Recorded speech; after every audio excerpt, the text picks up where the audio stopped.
Hey, everybody, welcome back to another episode of the Lead Volunteers Podcast. Super grateful that you are here. Don't forget, of course, we do have these things rolling out there on YouTube, so that's kind of fun. Very excited about that. Well, today is special. We have a special guest, and I'll introduce her in just a moment. But the funny thing is, some of you are out in the world and you are kind of in this realm of multi-site. And it's like, how do I calculate all of the insanity with running a multi-site church? Our church rolled that for a while. It was extremely complex. Some of them didn't even succeed. And so we're going to talk a little bit about the multi-site thing as well. Well, I'm super grateful. So, Delia, good to see you. Thanks for being here. Hello, thanks so much for having me. You bet. I'm super excited. Yes, I'm very excited to be here. Yeah, so we actually connected quite a long time ago. Do you remember the story around that? And then all of a sudden it's like, yeah, let's do it now. We have time. So Yeah. So my team has been long-term followers of Lead Volunteers, and Josh Denhart, your name comes up on a regular basis in our meetings. that's so And crazy. so it was a while ago. It was well over a year ago, right? Yeah. Coming out of COVID, that I'd reached out. I think it was on Instagram, and just resonating with something you had posted, and we got connected. Then did a call, and the rest has been history. So Yes. it's been And kind of a wild ride since then. yes. Well, one thing that I appreciated is just as we were talking on the phone, all of a sudden, and we were, connecting through emails and stuff, I was like, okay, time out. Let's do this podcast. Let's record some of this, right? So Yes. so that's good. So super grateful that you're here. Tell us just a little bit about yourself before we fully jump in, okay? Yeah, absolutely. So I'm married to my wonderful husband, Sam. We met in college and started ministry together while we were dating, and youth ministry and all of that. And we have four daughters, all girls. And so our oldest is 7, and then we've got twin girls who just turned 5, and our Oh, youngest is twins. almost 2. hmm So Oh, you yeah. had you had So it's an you had a adventure. daughter, and then boom, it went. Oh, yeah. Yeah, we Cornwell, went from family of 3 to Cornwell, family of 5. Yes, we went from 1 to 3 kids, so we don't know what having 2 kids is like. Yes. Um, yes, and it definitely.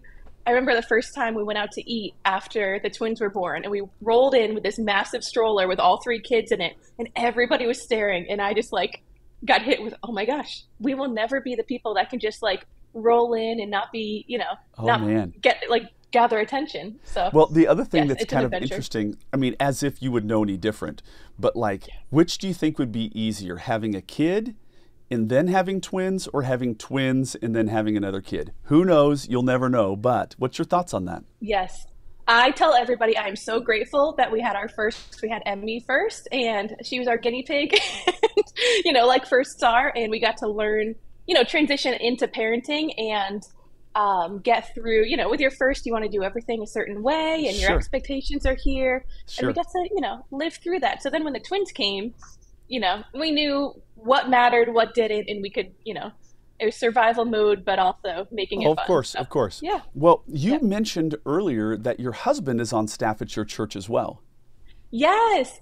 Yeah, he is our central production director, which is very, very convenient. If anyone in kids ministry knows that our tech support and production is crucial to what we do, because, Sure. when a computer just stops working on a Sunday morning, it's, a little So scary. So, yeah. you've got like the red phone that's like, honey. Yep. I'm like, help. Yeah, that's great. So tell Yes. us about your church a little bit, and I would like to talk briefly about what it's like to be on staff with your spouse, but we'll come back to that. So tell me about your church. You're Yeah. in Tampa, is that right? Yes, yeah, we are in Tampa, Florida. Beautiful city. We've been here. We moved down here to be on staff at Radiant, and so we're at Radiant Church, which is a multi-site church. So Pastor Aaron Burke is our incredible lead pastor. He's the real deal, and it has grown from one church that was in a rundown movie theater to now we're about to open our 9th location, and it's just been an adventure ever Yeah, since. that sounds very complex to me. Absolutely. And so you're the children's ministry director over all of those locations. Is that correct? Yes, yeah, and again, it's one of those things. I don't know how I got here. I went from teaching to, overseeing a ministry. So, Yeah. yeah, That so I that was my oversee. story. That was my story as well, right? So high school chemistry Yeah. teacher, and I just loved God and knew the scriptures pretty well, and was Hmm. participating at a high level at my church, and they were like, "Hey, why don't you just come do this?" And it's that I mean, then you find yourself in Yeah. that role, and I think it does help to be a teacher. I've known a lot of teachers who've transitioned into ministry, and there is a value there, I think. Yeah, I think for me, it was one of those things where I was, I taught for almost 10 years, elementary school, so kindergarten and second grade, Hmm. was Hmm. about to get my principal certification.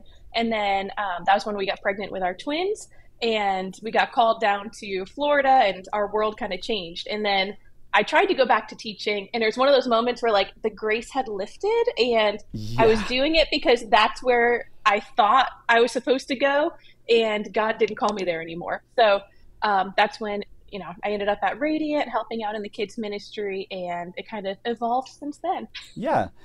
Okay, Yeah. so talk to us a little bit about, you know, you had mentioned before we pressed record that COVID was its thing. We all had that, Hmm. but now kind of you've transitioned and things are kind of flowing in a good direction. So talk to us about that kind of wave and the downturn and the upturn and all that. Yeah, absolutely. Yeah, I mean, it was about a year ago that we were still, even though Florida didn't get hit with, with the COVID, closing down as much as other areas in the country did, Sure. we had a lot of people who just got comfortable watching online and were Yep. fine attending church, and they just wanted to be consumers when it was convenient to show up at church. So then serving on a team was like a whole nother level of commitment that we had Right. to build back into our culture. So over the last year, we've made a big push of saying like, hey, we know, from my own story, I know that serving on a team is an outpouring of our relationship with Jesus, and it helps us to stay committed to our faith, having accountability, having Yep. that community around us. And so, at our church, we talk about we want to move people towards Christ, community, and calling. And so we've done a lot to really connect the dots of this is what we believe. Here's a vision of our church, and here's how serving helps people grow in their faith It because does. they realize that they've got people around them supporting them. They've got a community of friends they're serving with every week, and then they get to develop and find ways that God has grown them, and kind of given them like special abilities and gifts that they never knew they had. So, with that, we have made some adjustments. As we've grown the team, we've then looked and said, okay, we don't just need bodies in the room That's because, right. yes, you need ratios, kids ministry, you need a certain amount of adults in the room, but at the same time, you want to make sure quality ministry is happening. For sure. And I think, especially with multi-site, that is the tension we feel all the time of, we want to open these locations, we want to reach, grow the kingdom and reach more people, but we also want to make sure there's quality ministry happening in our kids' classrooms, and we don't have to trade one for the other. So we've done a lot of development of our leaders.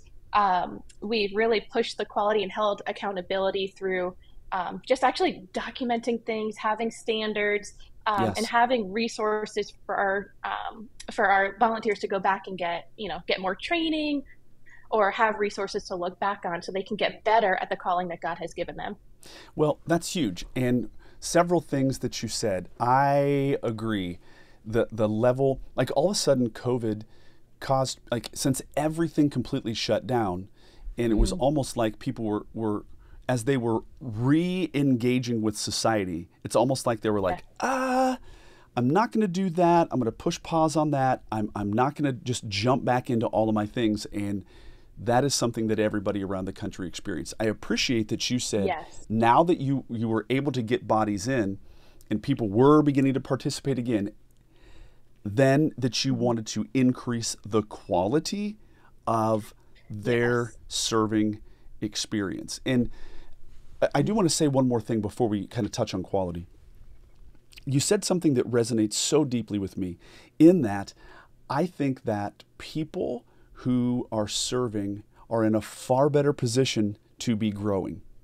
I think Yes. I think of it as a third, like one third of your life or one third of your Christian growth kind of just comes from, you know, being at church, being with people, listening to sermons, reading the scriptures, praying, having that type of input into your life. But a lot of believers stop right there, and they're not experiencing the full offering that God has for their souls. Another whole third that they may be missing out on is participating and serving in the local church.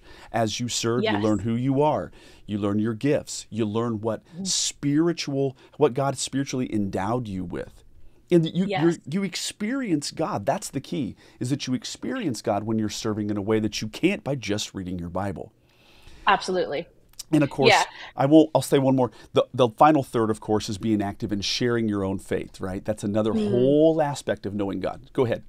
Yeah, yeah, and as you were saying that, it just made me think. So, little story. When I was in college, Uh-huh. I went to Messiah College, now Messiah University, in Pennsylvania, and I went to a Christian college, but it was one of those things where, like, they had a good teaching program, but it was in my little rebellious stage of sorts.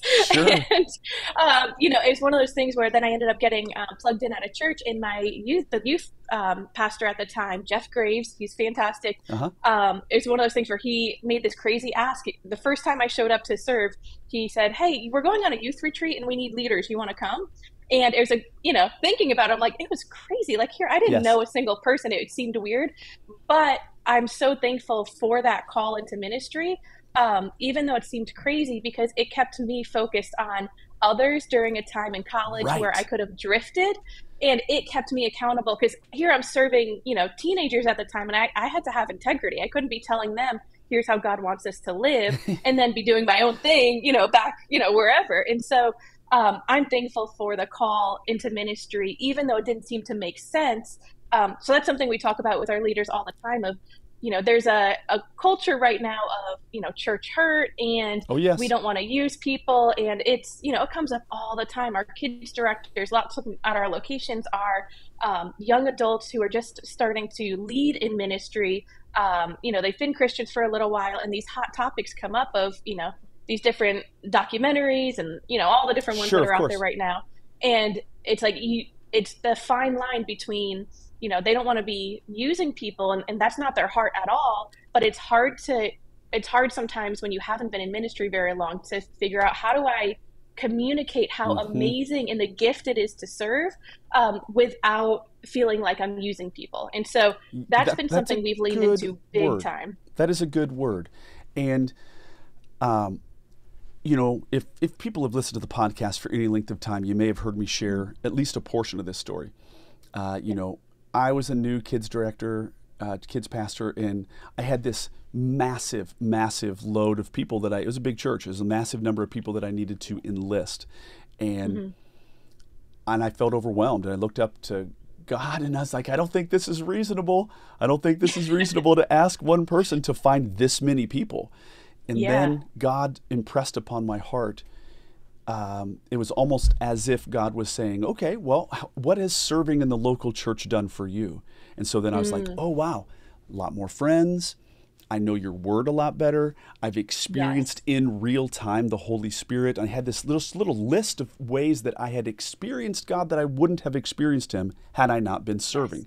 And then God kind of turned the tables and was like, okay, so do you think that I am capable of doing all of those things that happened in you in somebody Mm. else? And at that Yes. point, Yeah. that was the turning point for me to rush to the phone, because at that point, it was, if I can get somebody in a position of serving, they quite possibly are going to grow by leaps and bounds. And so then that was kind of Yes. fulfilling this pastoral calling of building up the body and making disciples. Because I think serving Hmm. is there's a component that's disciple making. Absolutely. Yeah. Well, I mean, that's something, everything you said there, you lose the sense of hesitation of like, oh no, I don't want to burden somebody, when you Yes, realize it's the answer to a lot of the problems that they're probably facing. I think, right now we've got, anxiety and depression keeps rising and rising, it does. and, everybody's struggling with that. But part of it is that because we get so focused on ourselves and, That's right. our own internal issues. But when we can focus on others, and we have an opportunity to do that every single week, it helps, to realize that, like, hey, God has a plan that's not just about ourselves. The whole goal here is that we, accept Christ, and then we build the kingdom. And so Yes. when we don't do that, we're going against what God made us to do, and it gets so much harder to live life, in a world that doesn't match what God, Yeah. intended for us. And so that's something with our kids directors and with our volunteers all the time. We look at our teams and say we want a contagious culture to be forming at the Yes. location level, because and that shows health. If our volunteers are having fun, they're making friendships, they're excited to show up, every single week, then more people are going to want to join that. They're going to want to invite their friends. But if that's not the case, then that's where we have to look and say, okay, how do we get to the bottom of some of the issues here, and start to adjust that culture? Yeah, because if what you said is very interesting, and I believe it's completely true. People want to be a part of something that's healthy and that is Yes. Yeah. moving and that has life. And Yep. people are drawn to that. And so I want to provide an outstanding experience that the word spreads that this is a healthy place to be. Yes. Yeah.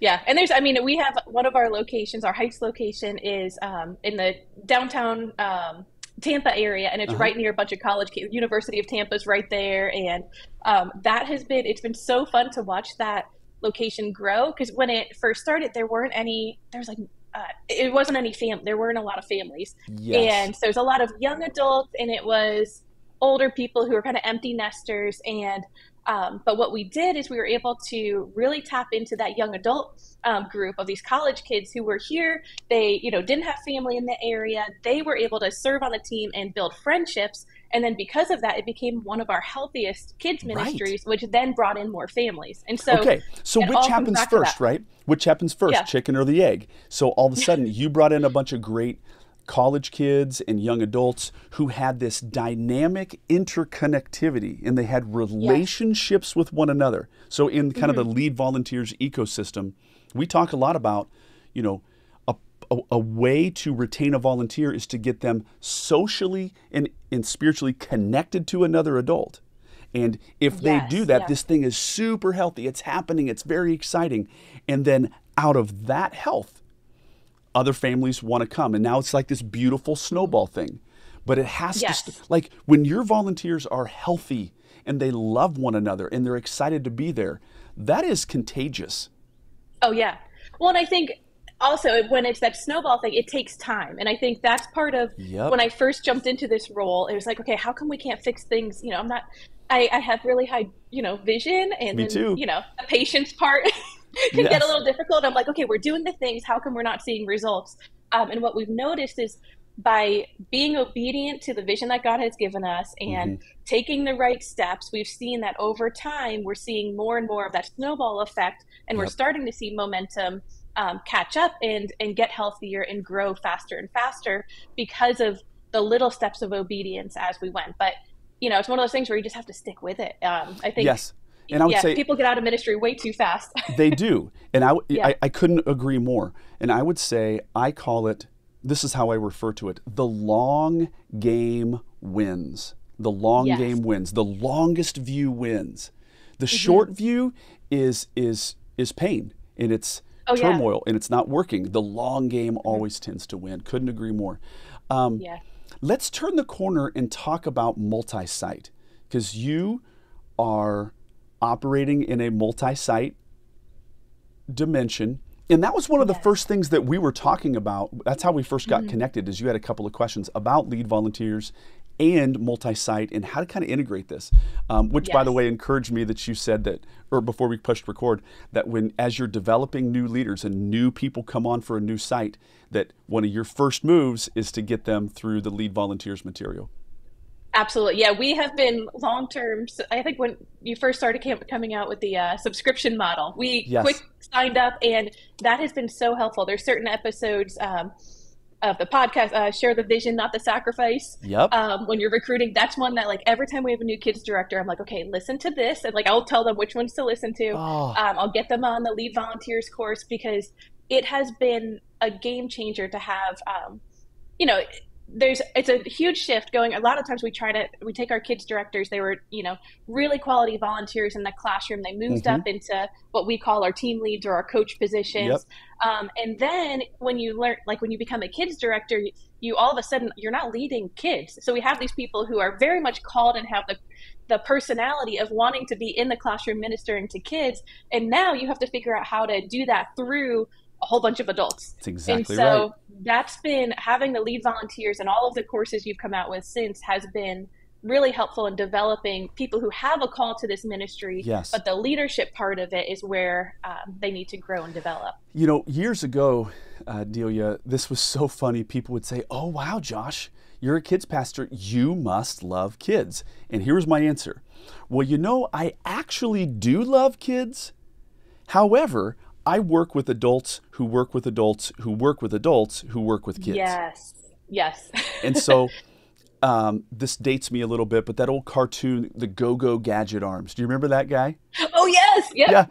So Go-Go Gadget, he could be right here, but his arms could be way far down the road. That's who I am. And when I do coaching with people, Yes. ministry coaching, you need to live vicariously from a distance through others. So you're doing the Go-Go Gadget Yes. arms, and you're laying out ministry from afar.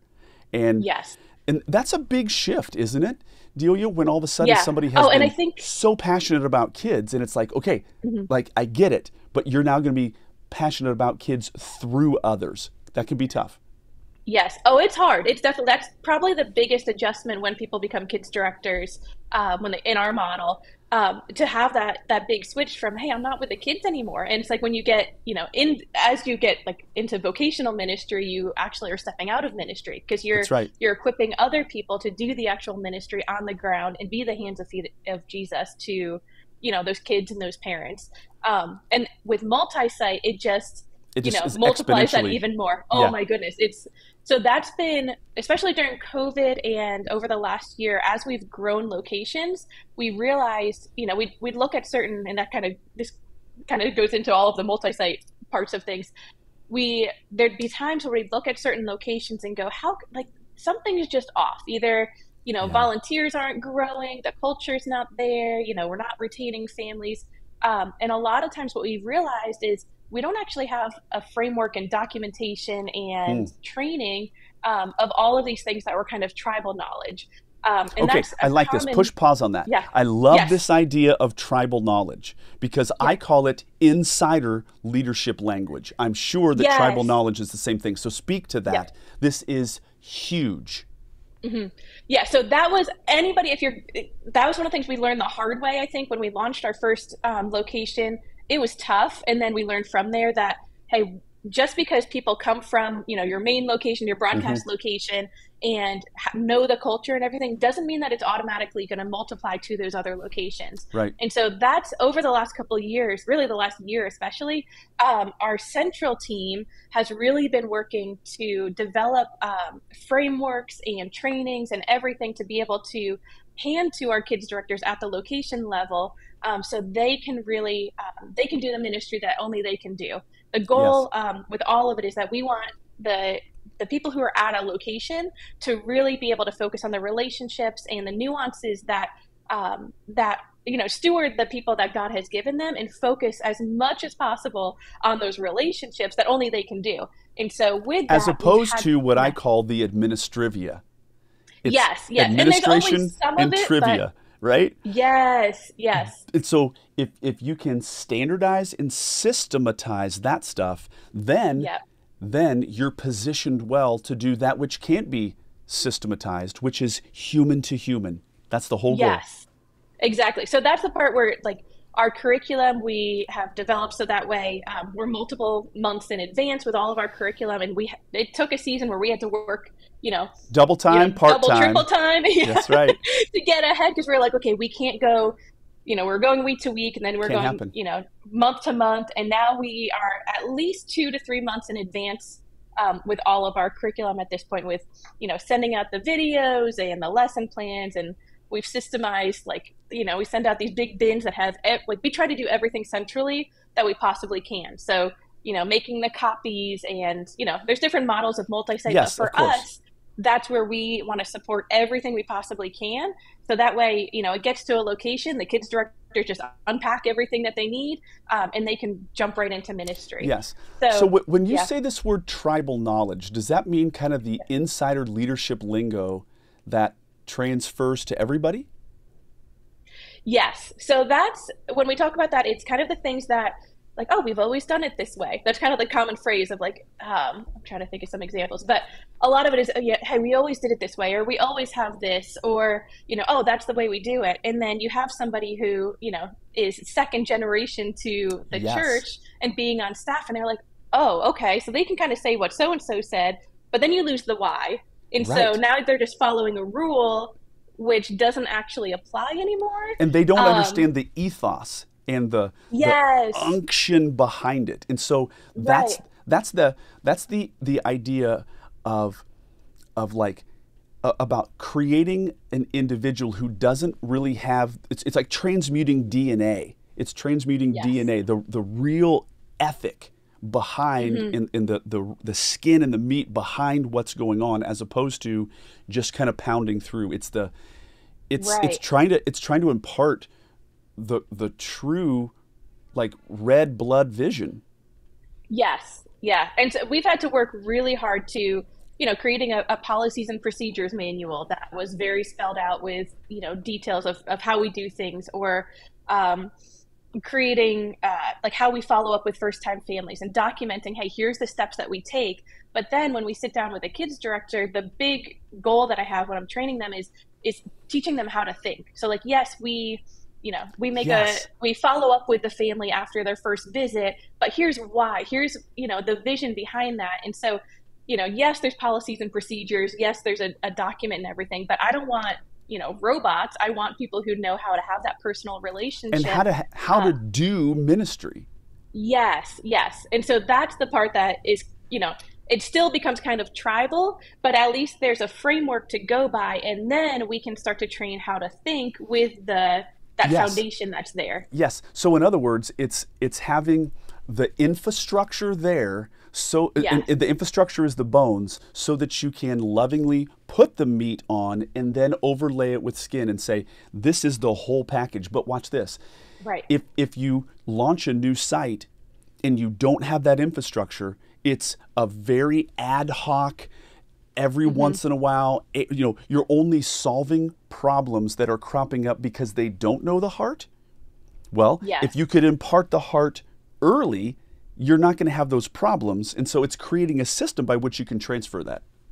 Yes. One of the ways that we've talked about it, in many different ways, is like when it comes to a location level, there's going to be things that, like, I want them to problem solve and take ownership. And, Yep. there's going to be times when at a location level, they're going to have to adjust a little bit, but they need to know what the framework is. And so we always say, like, centrally, what we're doing is we're creating the framework of, imagine it's like a box that they're, this is the box that you can operate in.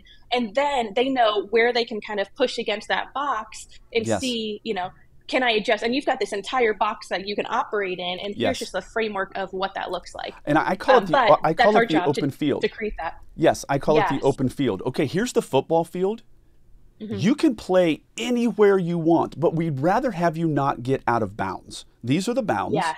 Play anywhere you want. It's totally Hmm. open turf. It's an open field, but it has boundaries. And Yes. and those boundaries aren't meant to be pedantic. They're not meant to be prohibitive or clamping down on anything. It's just we have actually, like, there's a whole bunch of history that you're stepping into. And Yes. the Yes. history that we have has influenced the way that we do ministry. And Right. since you're not a part of this ministry, like, stay within these boundaries, and soon you're going to understand the heart behind the reason why we have this box. You're going to understand Yes. it, but it's going to take time. So trust me in the short term, Hmm. and you'll learn more soon.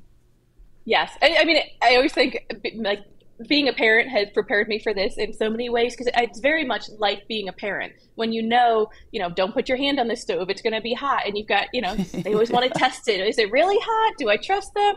And so it's that aspect of, hey, we've been there before. We've launched multiple locations, so we know what works, we know what doesn't. So trust that part of it, operate within that. But then the other part that we've recently kind of started to build out is as we've grown locations, there becomes the question all the time with multi-site of, well, what do you do when, this location, like, does every location have to be exactly the same? And what we've started to realize is now we're at the point where we've almost developed like a tier system. And so when we first launch a location, or if we have a brand new kids director who's brand new to ministry, that's when we're saying, okay, that's tier 1. And so we're working kind of defining, here's like the basics of how we do kids ministry at Radiant Church. Just follow this, like figure it out, like kind of get some momentum and everything. Just follow the playbook for a season. Then once you've been there for a while and your ministry is starting to get better, your volunteers are starting to fill up. Now it's tier 2. So now there's a little bit more nuances of, hey, do some more outreach, develop some community nights. We had one of our locations just did a family movie night. That's totally location based. That has nothing to do with, a central initiative or anything like that. We've got some locations that are just thriving and we're like, hey, you're at a tier 3. We want you to run with it. We're going to start, I want you to have vision to own your ministry and start to develop that out. So that way it doesn't feel like, because there's a tendency with multi-site to feel like it's very bureaucratic. And, I have a lot of, we've got our kids directors who just want to do ministry. They know their people, and then they feel like they're in this box that they can't ever, push against. And so eventually it's like, hey, now we trust you to go ahead and do that. But tier one is, okay, there's several things that are coming to mind. Number one is that's a testing ground for you to see, can they operate in this environment? Now, another thing, stick with me on this one. I call it get your butt there and your head and your heart will follow. So get your butt there. In other words, like you don't have, trust me, tier 1, I don't expect you to fully understand, but you need to trust me and just get your butt there. And do the things like we're saying. And you can count on the idea that your head will all of a sudden be like, oh, dang, that's the why. And then your heart will follow. Yes. And so it's not rote obedience, but it's like, hey, listen, you're brand new. Trust us. Just do these things. And then after you have that health going, okay, now let's start doing some extras. And now it's like, run free. Yeah. But if you did the reverse, they're going to be running in directions that are going to cause ultimate chaos for themselves in the grander picture. Yes. And that's the thing. Like, we want to support our people to success. And so, we don't want to throw them into it and say, okay, you've never been in ministry before other than serving in a kid's room, and now run an entire ministry with all these volunteers and all the things we had, talked about earlier about leading ministry through other adults.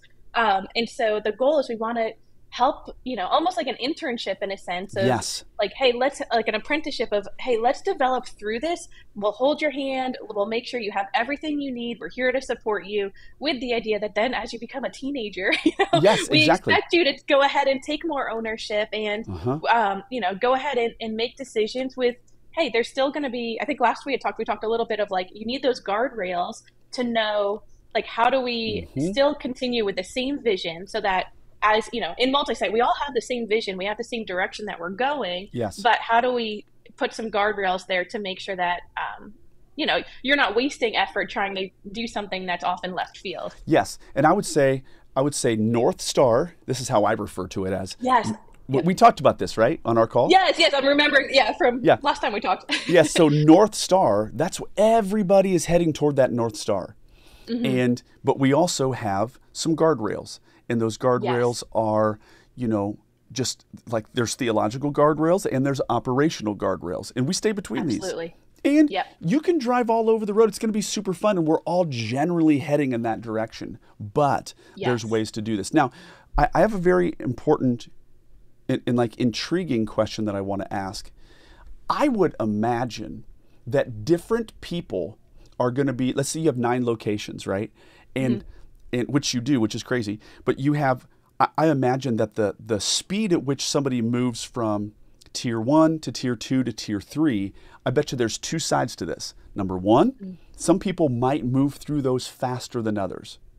Yes. And in the same way, even though somebody might move through them faster than others, I bet you that there is still kind of just a general rule of, it's going to be 6 to 8 weeks before you're even close to understanding tier 1, maybe even Yes. 6 months.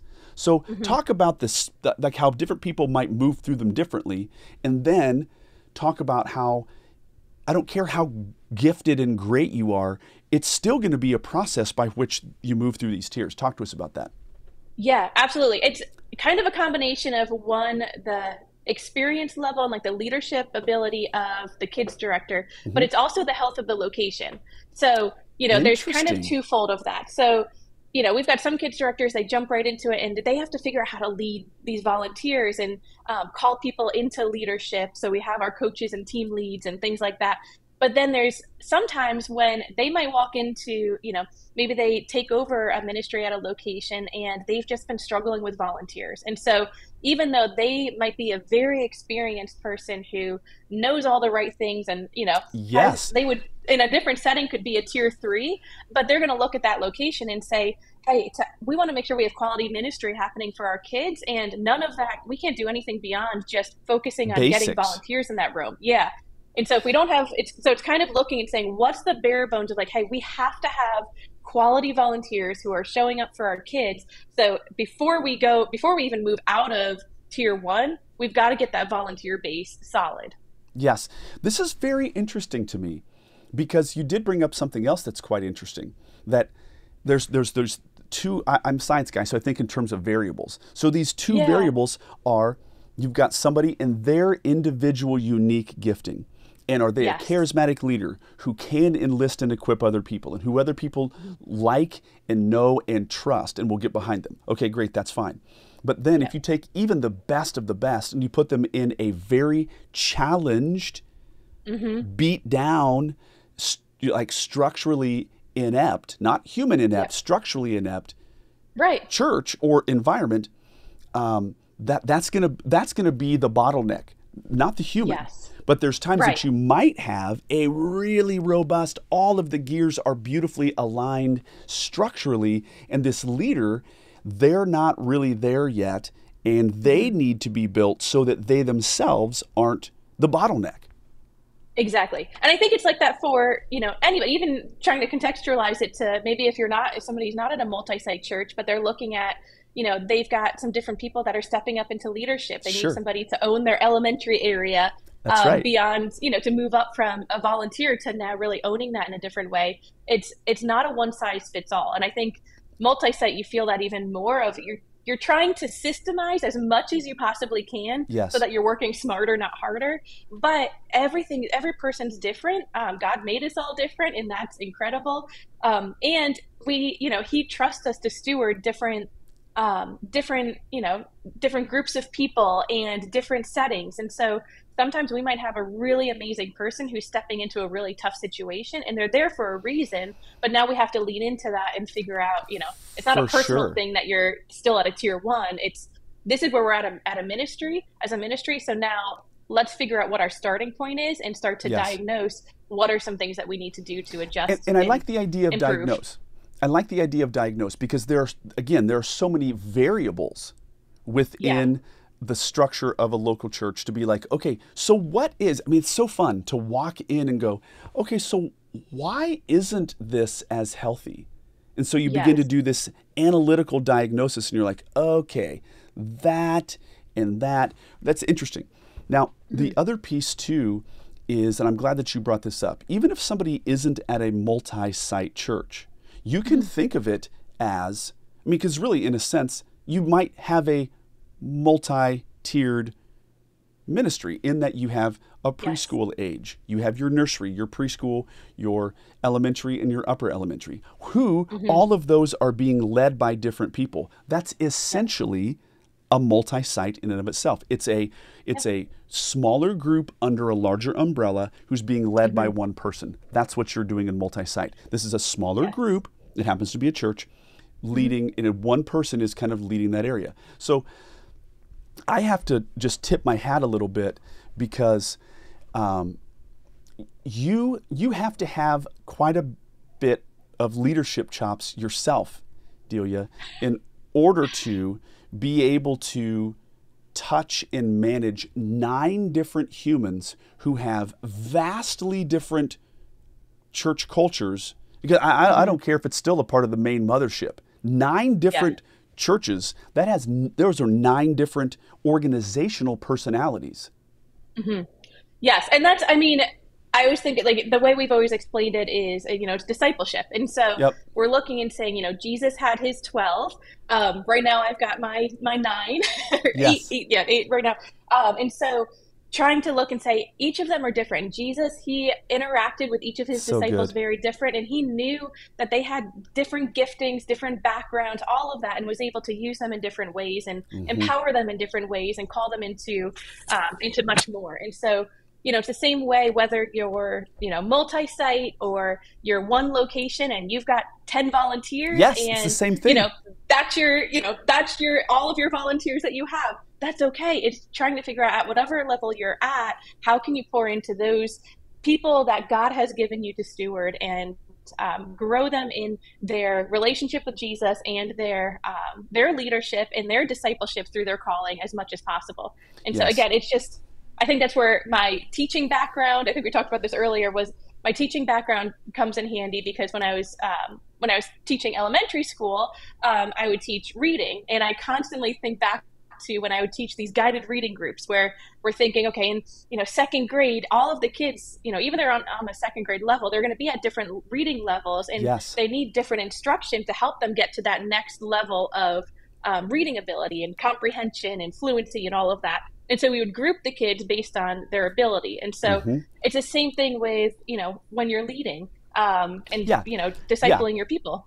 So it's okay. So I come from an educational background, and the educational buzzword with this, for those of you who have never been in an educational setting, is called differentiation. Yes. So you're differentiating, and you're saying, okay, this person is at X level, this person is at L level, and this person is at an A, right? And so they're at completely different levels, and our goal is to move that one individual a couple levels forward, the end, and to move this individual a couple of levels forward. And so this is where I get so excited, because I want to have the system itself and the structures all running themselves so that I can focus in on who is this unique person and know them super well, to know where do they need to grow. What I do, this is why I created Lead Volunteers, Lead Ministry, and the like, because what I don't want to do is spend my time on structural problems. I want to solve those structural problems and get them on autopilot, because the real work is how to help the human factor take this ministry to the next level. And it's different because every human is different. Yes. And I think that's been, as a leader, as a teacher, as, if you're overseeing any people at all and trying to grow and develop people, it's looking for those trends. And so that's where we try to look. If there's a trend of something that multiple people are struggling with or need development in, how can we streamline that and create something that we can, we recently just did, classroom management is something that across the board, there's always, volunteers are constantly like, hey, we just don't know what to do with, this little guy who's in our room doing all these things. And, every location has classroom management as one of their top needs. And so we're like, okay, we have to do some training in that. We've got to resource them. And then we were able to find, it's called Reach Hurting Kids. And it's a whole program, great book and everything. And that's been a game changer to be able to lead a group and say, hey, we've got, if this is a common thing, we've got to put it together and work smarter, not harder, instead of instead every of putting single out person. Individual fires all the time. Yes. Yeah. If we notice that we're putting out the same fire multiple times, then we have to go back and fix that problem. Okay. So here's what I say when it comes to everything that I do. If I am finding myself either solving a problem or answering a question more than like the third time now, I am either, and I don't mean this because I am not a bureaucrat by any stretch, but I will either create a video, I'll create an automation, I'll create, a training so that Yes. that thing that everybody keeps bumping into this, terrible hairball, I will build a ramp ahead of it so that everybody can bypass that. Yes, yes. And you want to make sure that they have access to that and like they can solve. The big thing is as Can much they as solve it possible, on their own? yeah, you want to help them solve the problem on their own. I think we learned that from you firsthand with all of your trainings and everything, but it's Well, trying to figure out how, with all these things that are out there, it's great. We noticed at one point, we wrote a whole bunch of, we called them our SOPs, our yep, standard standard operating operating procedures. Yep. procedures, yes. For a bunch of things. And then we realized that they were on a Google Drive that, our kids directors could have, but then new kids directors didn't know where they were at. And And our, so, our training, like our people didn't actually know, our volunteers didn't have access to them. And so we're like, oh, we need to have somewhere to house these so they can actually access it when they have that problem. yes, I love the idea of, and it's just, I mean, I'm beginning to see that the multi-site thing is nothing more than having it's just a bigger version of the same leadership challenges that we have. That's it. It's just a bigger version. Yes. Yep. And you add those, layers of leadership, it just kind of multiplies it again. So, Yeah, whereas compounds. if you're at one, Yeah. you're at one location and you have, somebody overseeing elementary and preschool and nursery and all those things. Now you've got that, but now you've got somebody overseeing the kids director at that location. And then, it just keeps multiplying up, but it all comes down to the discipleship model of, one person overseeing a handful who then each oversee their handful. So that it feels, it stays small and you're leading small even at a bigger scale. Yes, because you're making sure that the personalization is Yes. always premier and present. Yeah. Well, That's what it's all about. It is Yeah. all about that. The funny thing is that I honestly think that we could do a couple of episodes because this has been a fun conversation. And normally it's a little bit shorter. This is a longer, but like I said before we started, if we're on the roll, let's keep this thing going. So this has been a great conversation. It also truly, truly encourages me to have you say that at a church your size, when you're onboarding new people, that you're like, okay, these are I've been a part of your standardization and your development of people through leadministry.com, lead volunteers and the like. Yeah. That's huge. Yeah. Oh, yeah. No, I can't thank you enough for all of your support through podcasts and videos and all of those different things. And Josh isn't paying me, by the way, just to throw that out there. There's nothing about that. No. This is genuine. You've been a huge help. Yeah, well, and that's the funny thing. And I do mean what I'm getting ready to say as we close here, because as ministry leaders, maybe even as somebody who is doing a multi-site, what's difficult is that you don't get the on-the-ground sensation that God is doing something all of the time. That's where it takes an excess of faith to say, okay, my work, it actually matters, though I'm not directly seeing the fruit. And so now think about me, multiple steps removed, where I am trusting that these resources that this is my entire life's work, that I'm trusting that these resources are now affecting your life. And so before we got on the call today, I had no idea that it was affecting your ministry like that. And so this is a blessing for me. Thank you. Yeah. Yeah. And it all comes back to that one. We just had a kid last week. We were talking about testimonies, and he wrote out his testimony of how he found Jesus. And, he used to make bad choices at school, and through the Holy Spirit, he's able to have the power to make a good choice when he usually would have made a bad choice. And, hearing those stories makes all the difference. It makes it all worth it, because you realize, hey, these, systems and processes and things that don't feel like ministry, they're making an impact for the kingdom. And that's what it's all about. They are, because they're they are clearing the clutter so that people work can happen. Yes, absolutely. That's the most important part. And I know that it's not glamorous, and I know that it isn't flashy. It's often by yourself, behind closed doors, grinding out what seems to be less important things. They truly are important because they are clearing the way. Man, super grateful. Super grateful. God bless you. Yeah, you too. Thank you so much for having me. Absolutely. Well, gang, this has been yet just another episode of the Lead Volunteers podcast. Super fun. This was a rich conversation, and I think this would be one to earmark, to bookmark, to listen to a second time. So, gang, that's great. Can't wait for all the good things that are going to come as a result of this episode. All right, keep up the good work, and we'll catch you on the next one.